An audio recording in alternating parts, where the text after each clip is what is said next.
لە بەغدای پایتەخت ژمارەی خۆپشاندەر دژی لێدوانێکی هۆشیار زێباری ئەندامی مەکتەبی سیاسی پارتی چوونە سەر بارەگای پارتی دیموکراتی کوردستان و لەخی پێنجی ئەو حەزبیان سووتان.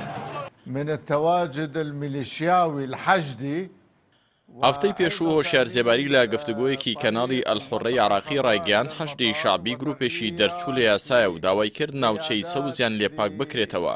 ئەم لێدوانە کاردانەوەی زۆری لای هێزە شیعەکانی عراق بە دوای خۆی داهێنا.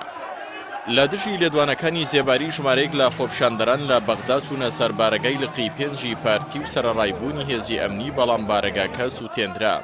سووتاندنی لقی پێنجی پارتی هەرچەندە کاردانەوەی زۆری لە دەربڕینی ناڕەزاتی بە دوای خۆی داهێنا، بەڵام هیچ کاردانەوەیکی کردەوەی لە ناولقی پارتی لێ نەکەوتەوە. بەتایبەت کە خۆپشاندەران لەگەڵ سووتاندنی بارەگاکانی پارتی ئاڵای کوردستانیشان سووتاند و بێڕێزیان پێکرد. ئەمەش لە کاتێکدا کە هیچ کاتێک هەڵبتانە سەر بارەگاکانی پارتی لە هەرێمی کوردستان بە بێکاردانەوەی کردەوەی کۆتایی پێ نەهاتوە و چەندین خۆپشاندەر کوژراون و بریندارکراون و پێشتریش بەرپرسانی پارتی سووتانی بارەگاکانیان بە هێڵی سوورداناوە. لە دوای ئەم ڕووداوە کەناڵی عەهدی عراقی چەند لێدوانێکی هۆشیار زێباری بڵاوکردەوە و ڕایگەیاند کە ناوبراو داوای لێبوردنی کردووە و جەختی کردوێتەوە کە حەشدی شعبی ڕێکخراوێکی دەستووریە و ڕۆڵی گەورەی هەبووە لە شەڕی سەرکەوتن بەسەر داعشدا. هەروەها زێباریەوەشی وتووە کە لە گفتوگۆکەیدا لەگەڵ کەناڵی حوڕە دەربڕینەکانی خیانەتیان لێکراوە. مەسعود بارزانی سەرۆکی پارتیش ڕاگەندراوێکی توندی بڵاوکردەوە و لە بەشێکدا دەڵێت هەواڵی پەلاماردانی بارەگای لەقی پێنجی پارتی لەلایەن تاقمێکی گێرەشێوەنمان پێگەیشت کە لە ئەنجامی ئەو کردەوە نایاساییەدا سوکاتیان بە ئاڵای پیرۆزی کوردستان و ئاڵای پارتیش کردووە. ڕاشیگاندووە بە تونترین شێوەی دانێ و پەلامارە نامەردانە دەکەین.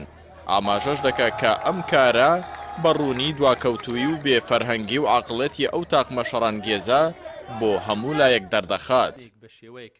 ئاوکات نێچیروان بارزانی سەرۆکی هەرێم لە ڕاگەیەندراوێکدا دەڵێت ئەمڕۆ گروپێکی لە یاسا دەرچوو بارەگەی پارتیان لە شاری بەغدا سووتاند و لە کاتی هێرشەکەدا ئاڵای کوردستان و وێنەی سیمبولی کورد سووتێنرا و ئاڵای حەشدی شعبی هەڵکراوە. دەشڵێت هێزی پێشمەرگە و حەشدی شعبی و هێزە چەکدارەکانی عراق مێژوویەکی تازەی هاوبەشیان لە شەڕی داعشدا تۆمار کرد. ئێمە هیوادارین ئەم هاوبەشی هاوکاریەکی زیاتری بەدوادا بێت لە ڕووی سیاسیەوە. لەلاکی دیکەوە لەم ڕووداوەدا یەکێتی هاوهەڵوێست بووە لەگەڵ پارتی دوای ئەو شەڕی ڕاگەاندنەی لا چەند ڕۆژی ڕابردوو لە نێوانیاندا دروست بووە پاشەوەی لاهور شێخ جەنگیە و سەرۆکی یەکێتی ڕایگەیاند سووتاندنی ئاڵای کوردستان هێڵی سوورە و وها قوبات تاڵەبانیش ئەم ڕووداوەی بە نایاسایی و ناشارستانی ناوبردووە و دەڵێت هەڵبتانە سەر بارەگای پارتی و سووتاندنی سمبولی کوردستان جێگەی قبوڵ نییە.